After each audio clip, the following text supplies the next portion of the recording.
Last time, our plans in Vahdat fell through, but we uncovered a story of resilience that the media often misses. He's many service for our country. We're leaving the City of Unity behind and heading deep into the fabled Fan Mountains to find the traditional soul of Tajikistan. Surely this time, everything will go perfectly. And it looks like a real cluster. Very frustrating place to try and get around it. I'm just walking it. Davaite. Well, hello everyone. We're getting out of the city and up into the mountains. We're going to a small mountain town called Ayni. Well, in order to make it to our destination of Ayni, we must pass through the Anzob Tunnel.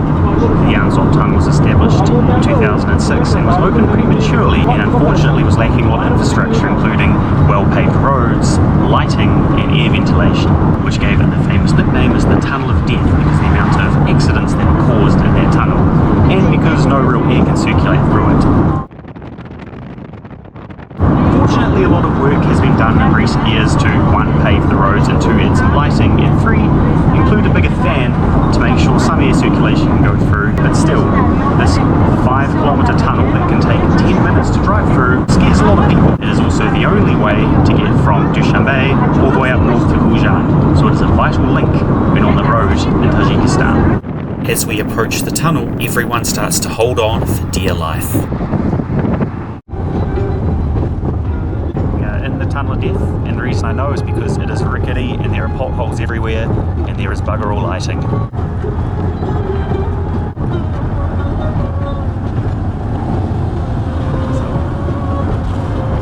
Our driver is overtaking people in the Tunnel of Death. This is nuts. It is just nothing but thick smog inside this tunnel.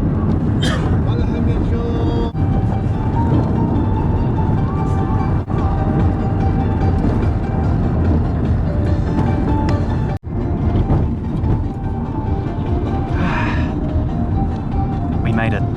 We lived through the tunnel of friggin' death.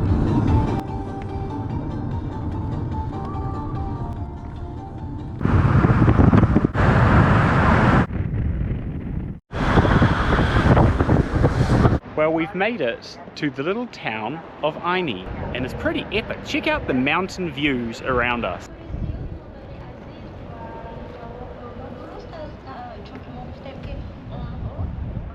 Totally worth defying death.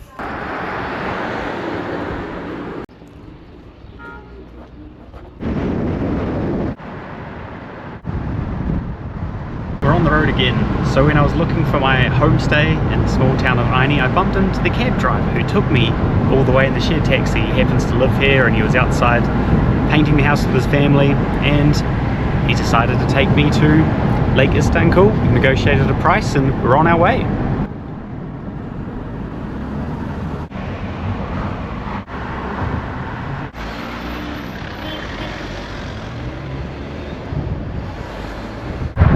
Lara хорошо.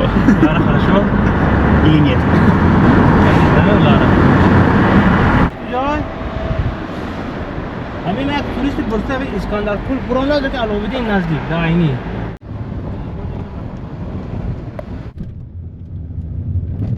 The road conditions started to deteriorate a little, getting off the beaten track.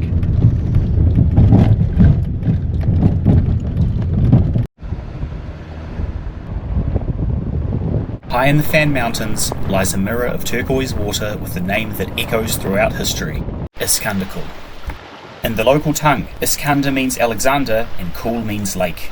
Legend says it was named after Alexander the Great, the Macedonian king who by the age of 30 had created one of the largest empires in history, stretching from Greece all the way to the edges of India. This place is next level beautiful, totally worth the bumpy roads and the poor ventilation and the Tunnel of Death. It is worth coming to.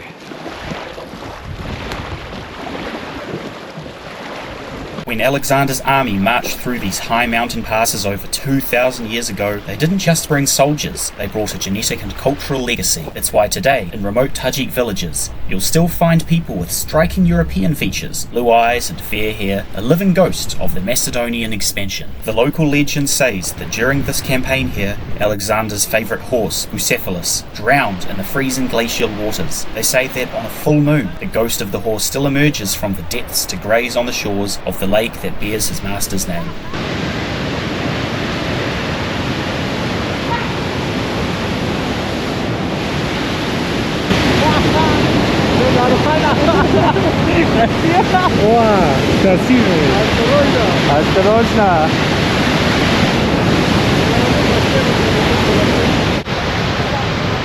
Look at the state of this bridge. It looks like it could collapse at any moment. Yet here we are, living life on the edge again.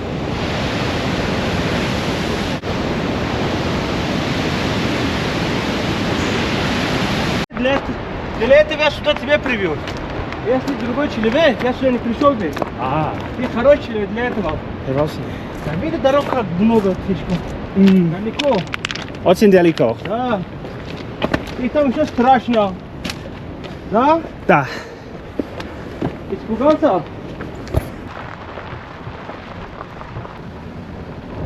Check out my cute little homestay for the night up in the mountains. Let's go have a little tour. Take you on a tour around the village.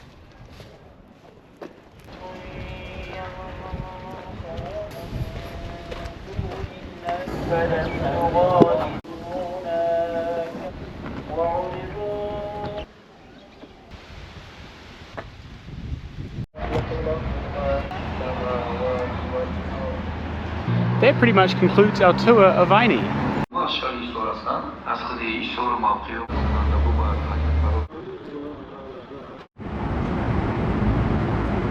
We're back in the big smoke Dushanbe where it is boiling. We survived the tunnel of death the second time round, and it's so hot I've had to buy myself a little ice cream. Doesn't come with a spoon, so we're going to eat it like cavemen. Let's give this a crack. There we go.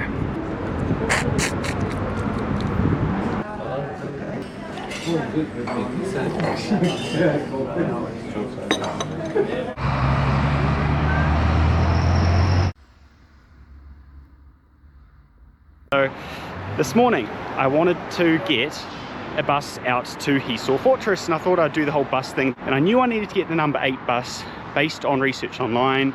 Met this really nice Tajik guy at the bus stop. He was just trying to help, so he said I need to get a 15 bus. He helped me get on this bus that then took me to the 15 bus, and I could very quickly sense that the bus was not going in the direction I wanted, so I got off, and the place I got off at was literally right back at my hotel. So this is take 2 trying to get to Hisor Fortress. If it keeps going this way, I might just shell out for a cab. We made it, I think. This is a number 8 bus, we'll find out.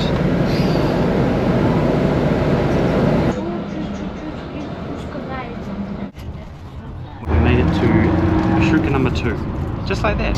Literally as soon as I got off the bus, this one showed up.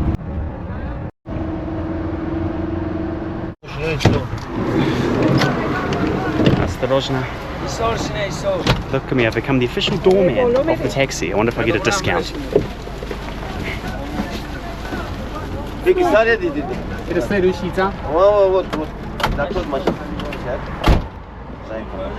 Следующая остановка.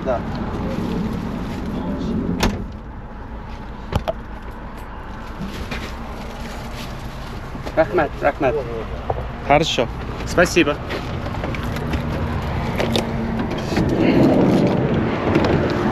Осторожно. Рахмат. Where to now? Well, we had to change marshrutas again, and we're going to have to do it one more time once we get to the township of Hisor as well. Quite the journey this is. I'm sitting up the front now though. Got a promotion for my hard work helping all the babushkas. But anyway, I want to show you this before I spend it. It is a $3 coin, that's right. Here in Tajikistan, they have $3 coins. $3 bills. Как вас зовут, brother? Uybek. Uybek. Mark, очень приятно. This is our driver. He's taking us to Hisor.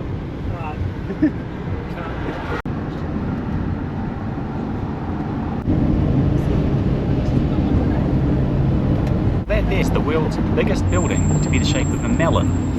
The melons are a very important part of the culture here in Tajikistan, and you'll see them being sold all along every single roadside. Well, we've made it to the final fort. Hello, nice to meet you. That's that. Thank you very much. People friendly. We've made it to the last part of our destination, and it looks like a real cluster, you know. One more stop until we get to the fort.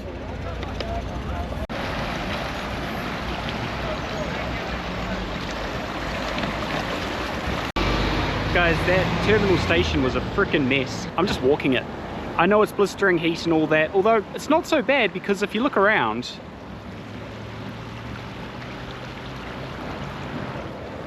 the land's a lot more arable here, so it feels a bit cooler. Anyway, so to avoid the heat stroke and all that, got myself a little taster home, a kiwi guava energy drink. That'll keep me going. All right, let's hit the road.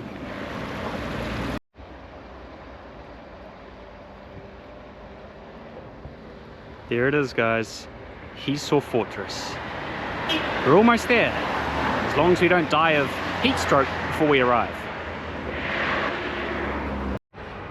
Well, it's been quite the walk in the beating hot sun, but let's just take a moment to appreciate how beautiful the nature is here.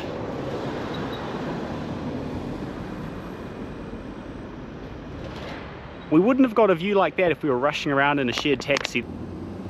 1 hour later.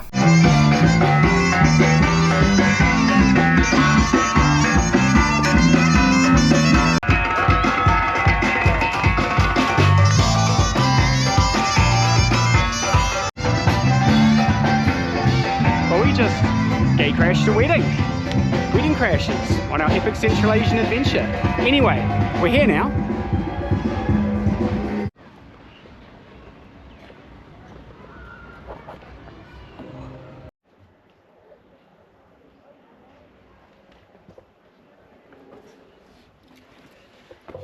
Wow, this is pretty neat, isn't it? And we've got the whole open-air museum of Hisor Fortress to ourselves. There are no tourists. There's literally just me. And a few locals. It's absolutely crazy. No one comes to Tajikistan, you know that, right? No one comes here. It explains why the tourist infrastructure and the transport's tricky, but that adds to the experience, right? Because if it was all working perfectly, everyone would be here and it wouldn't be as exciting. Ah, that was worth nearly dying of heat stroke.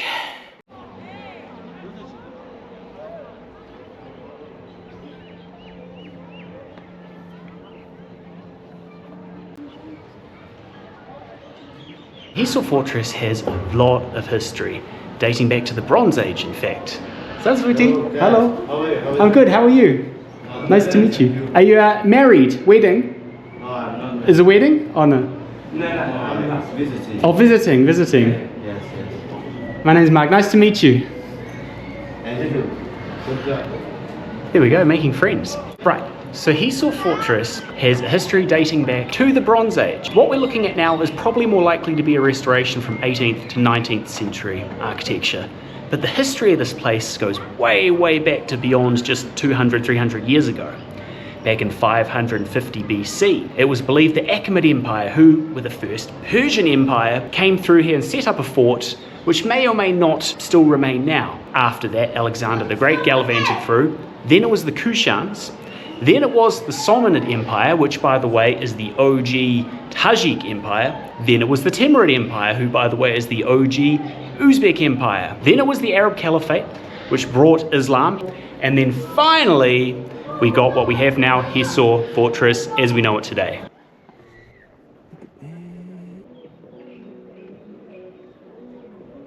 I still can't believe no one's here checking this out.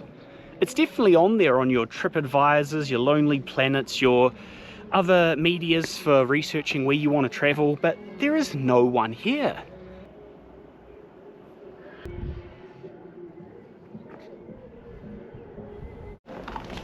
Welcome to our Hisor Fortress movable craft. Thank you very much. Souvenir magnetic. This cloud taking photos very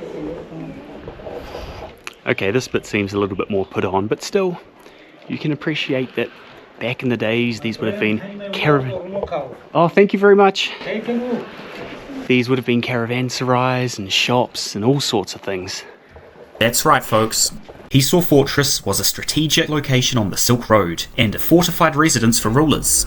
This reconstructed site has a history dating back over 2,000 years.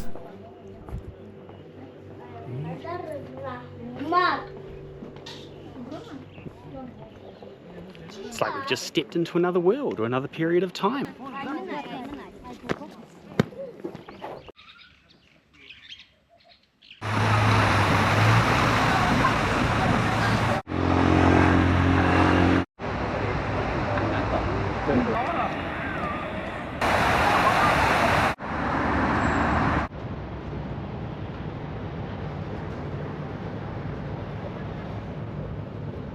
Good morning, everyone. Last day in Tajikistan. Let's go see what we can find, and then tomorrow we're off to another epic destination. Let's go. Before the Soviet era, Central Asia was a land without fences, a fluid expanse of nomadic tribes and ancient Silk Road cultures. That changed when the USSR drew hard lines across the map, carving out republics that ignored ethnic realities. When the dust settled, the historic Tajik hearts of Samarkand and Bukhara were left in Uzbekistan. Tajikistan was left with the mountains, a land 93% alpine and only 7% arable, with few minerals and a climate prone to extremes. The result was a decade of civil war and an economy so strained that today nearly 30% of the nation's GDP comes from Tajiks working abroad. But the rhetoric is shifting. Dushanbe is transforming into a cosmopolitan capital that rivals many Western cities in culture and ambition. This isn't just a country of the past, it's a nation moving upwards. What an epic trip this has been, and it's only going to get more epic. But for now, take care, Tajikistan Bapesh, and I will see you in the next leg of our journey.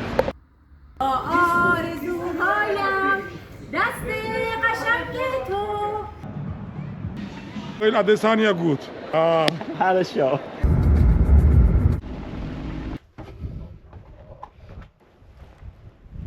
They're just members of the Taliban. Again, they're coming up to me, shaking my hand.